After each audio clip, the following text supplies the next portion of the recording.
चौधरी दोपहर 3 बजे के भोजपुरी समाचार में स्वागत बा। सबसे पहले प्रमुख समाचार। आज माता तीर्थ औंसी अर्थात माँ के मुंह देखे के दिन जन्म देवी वाला माँ प्रति श्रद्धा भक्ति या सम्मान व्यक्त करत मनावल जा रहल। नेपाली कांग्रेस के सभापति शेरबहादुर देउवा द्वारा पदाधिकारी बैठक आह्वान। बैठक देवा निवास बुढ़ा नीलकंठ में बैठ रहल। शुक्रराज ट्रॉपिकल तथा सरुआ रोग अस्पताल द्वारा पीसीआर परीक्षण स्थगन। परीक्षण किट ओराइल कारण परीक्षण स्थगन कल गेल अस्पताल के कहना। इजरायल द्वारा गाजा पट्टी में कल गेल हवाई आक्रमण में 22 जने की मृत्यु। अमेरिका, यूरोपियन यूनियन आ बेलायत द्वारा तनाव मत्थर करेला आग्रह। आ नेपाल सुपर लीग के फाइनल प्रवेश ला आजू काठमाडौँ रेंजर्स आ धनगढ़ी एफसी भिड़ रहल। आधु हारे वाला टोली के फेरू फाइनल खातिर खेले के मिली।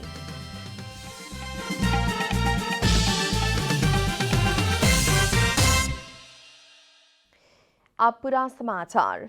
आजू माता तीर्थ औंसी अर्थात माँ के मुंह देखी वाला दिन जन्म देवे वाला माँ प्रति श्रद्धा भक्ति सम्मान आ आदर व्यक्त करत मनावल जा रहल बा। वैशाख कृष्ण औंसी के दिन मनावल जाए वाला इ पर्व में माँ के निमन निमन कपड़ा आ स्वादिष्ट पौष्टिक खाए वाला चीज सब खाए के दे के आशीर्वाद लेवे के चलन बाटे। माँ ना भइल लोग के माँ के श्राद्ध करके दिवंगत माँ के प्रति याद करेला लोग। शास्त्र में माँ के पंडित आचार्य आ पिता से भी बड़का मानल गेल बा।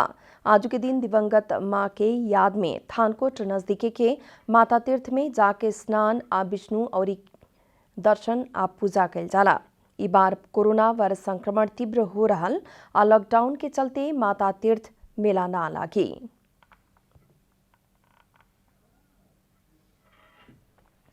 नेपाली कांग्रेस के सभापति शेरबहादुर देउवा द्वारा पदाधिकारी बैठक बुलावल गेल बा। देउवा निवास बुढ़ा नीलकंठ में आज दोपहर 3 बजेला अभी कुछ देर में ही बैठे वाला पदाधिकारी बैठक बुलावल गेल है। राष्ट्रपति विद्यादेवी भंडारी द्वारा संविधान के धारा 76 के 2 मुताबिक नया सरकार गठन करेला दल सबके आह्वान कैला बाद प्रमुख प्रतिपक्षी दल नेपाली कांग्रेस अभी आपन नेतृत्व में सरकार गठन के तैयारी में बाटे। बैठक में नया सरकार गठन के विषय में छलफल होखे के बूझल गइल बा। प्रधानमंत्री केपी शर्मा ओली द्वारा सोमवार के प्रतिनिधि सभा में विश्वास के मत गवैला बाद स्वतः पदमुक्त भइल बानी। प्रधानमंत्री ओली के पक्ष में 93 मत आयल रहे तब विपक्ष में 124 को मत पड़ल रहे।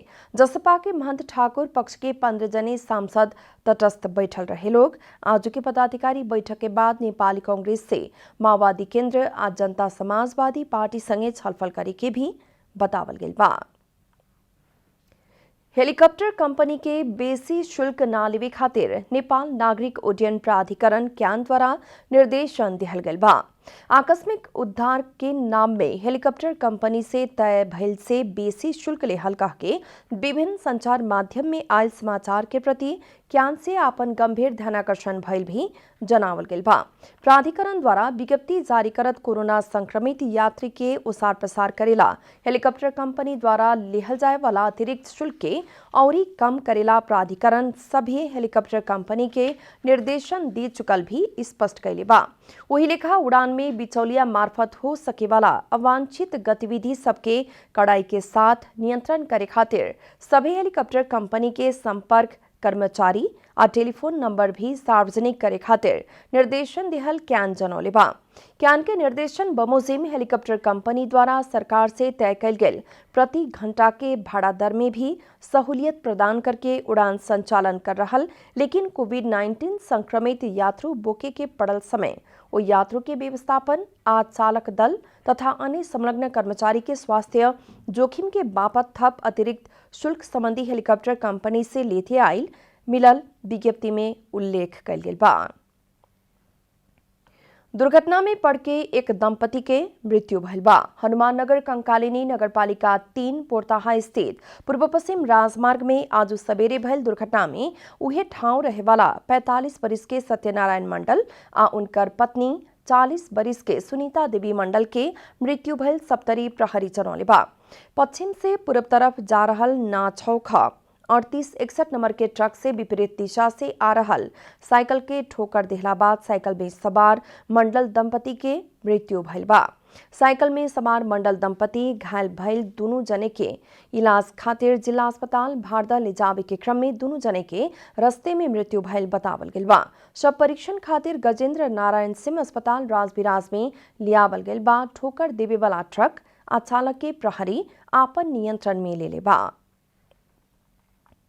शुक्रराज ट्रॉपिकल तथा सरुआ रोग अस्पताल द्वारा पीसीआर परीक्षण के क्रम में प्रयोग होने वाला किट ओराइल कारण परीक्षण स्थगन कल गई जनावल गेल बा। अस्पताल के निर्देशक डॉक्टर सागर राज भंडारी द्वारा निषेधाज्ञा के चलते भारत से परीक्षण खातिर मंगावल एक्सपांशन सामग्री आवे ना सकला बाद किट के अभाव भइला से कुछ दिन खातिर परीक्षण बंद कल गई बतौले बानी।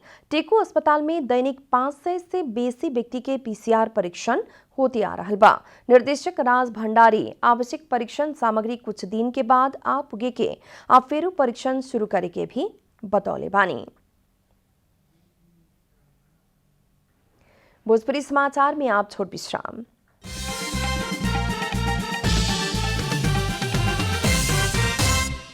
भोजपुरी समाचार में आप बाकी समाचार।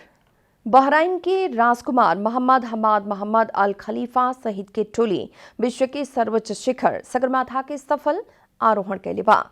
पर्यटन विभाग के निर्देशक मीरा आचार्य के मुताबिक मंगर के सवेरे 6:40 पर राजकुमार खलीफा सहित के टोली सगरमाथा के शिखर में कदम चलने बाटे। आरोहण मार्ग डोरी लगावे के कामेरीता शेरपा सहित के 12 सदस्यीय शेरपा टोली के अलावा राजकुमार खलीफा के टोली ई सीजन सगरमाथा में पुगे वाला पहिल का समूह बनल बा। इस समूह द्वारा विगत से ऊंचाई बढ़ल सगरमाथा चढ़ल गेल बा। पिछला साल नेपाल आ चीन से संयुक्त रूप में कल गेल मापन में सगरमाथा के ऊंचाई कुछ बढ़ के 8,848.86 मीटर पुगल रहे। उससे पहले सर्वोच्च शिखर सगरमाथा की ऊंचाई 8,848 मीटर रहे। राजकुमार खलीफा सहित के 12 सदस्यीय टोली सगरमाथा में पुगल 7 समिट ट्रैक के संचालक मिंगमा शेरपा जानकारी दिले बानी। राजकुमार खलीफा इससे पहले पिछला साल लोबुचे अमनासलू हिमाल भी चढ़ल रहने। इस साल के बसंत याम खातिर पर्यटन विभाग द्वारा सगरमाथा आरोहण खातिर 4 से 8 जने के अनुमति देहल गइल बा। कोविड-19 के संक्रमण रोकथाम आ नियंत्रण खातिर 77 मध्ये 70 जिला में निषेधाज्ञा जारी भेल बा। गृह मंत्रालय के मुताबिक 70 जिला मध्ये कुछ में आंशिक आ कुछ में पूर्ण निषेधाज्ञा जारी कल गेल बा। 9 जिला में आंशिक निषेधाज्ञा जारी कल गेल बा त 61 जिला में जिला भरी निषेधाज्ञा जारी कल गेल बा।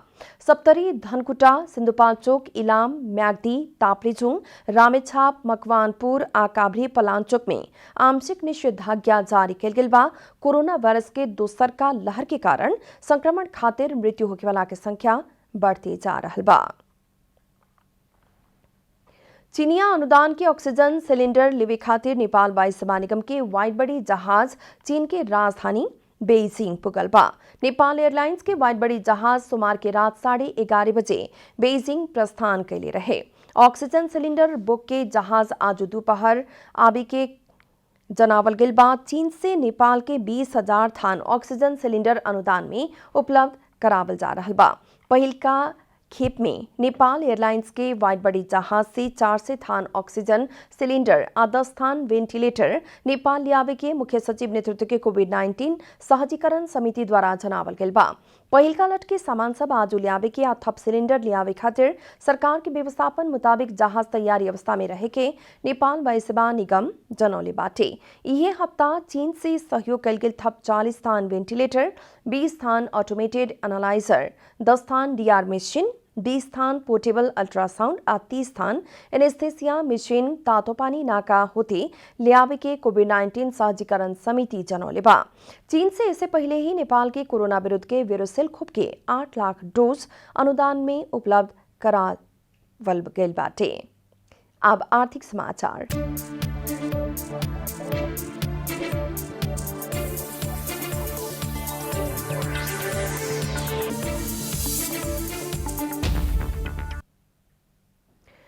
निषेधाज्ञा के समय में उपभोक्ता के समस्या हो सके के कहत खाद्य व्यवस्था तथा व्यापार कंपनी आज साल ट्रेडिंग कॉर्पोरेशन खाद्यान्न बिक्री शुरू कैले बा। खाद्य व्यवस्था तथा व्यापार कंपनी आज साल ट्रेडिंग कॉर्पोरेशन द्वारा आपन 4 गो बिक्री केंद्र मार्फत आज साल ट्रेडिंग से आपन 6 गो बिक्री केंद्र आ 3 गो मोबाइल वैन मार्फत खाद्यान्न बिक्री वितरण शुरू कैल गेल बा।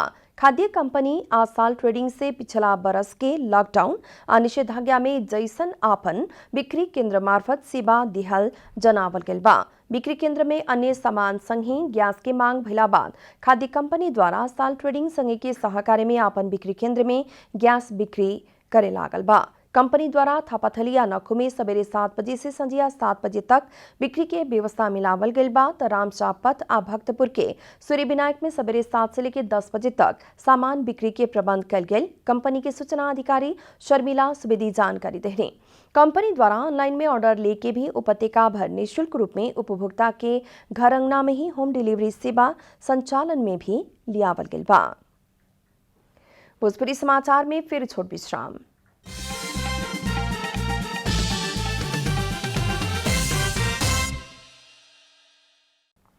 आप खेलकूद समाचार।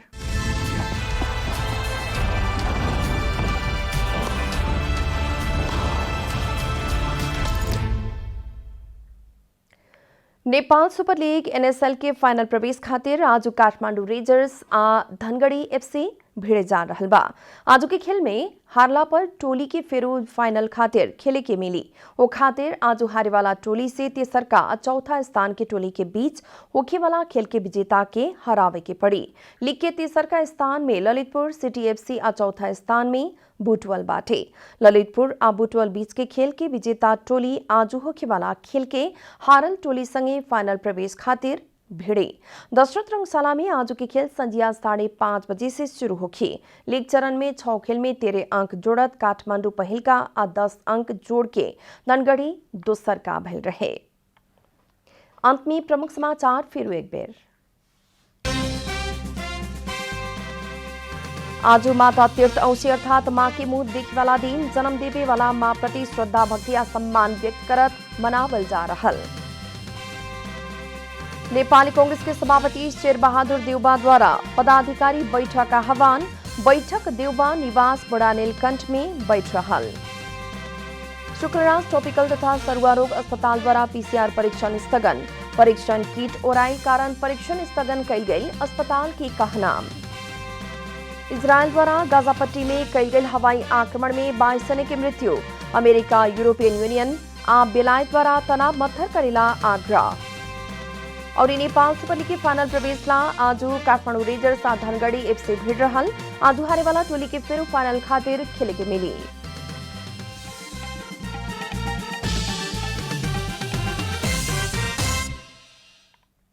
भोजपुरी समाचार अभी खातिर इतना ही। जनता द्वारा जनता खातिर प्रसारित जनता टेलीविजन के कार्यक्रम सब अपने यूट्यूब, ट्विटर, फेसबुक और हमने के वेबसाइट जनतासमाचार.com में भी पढ़ आ देख सकता नहीं लोग।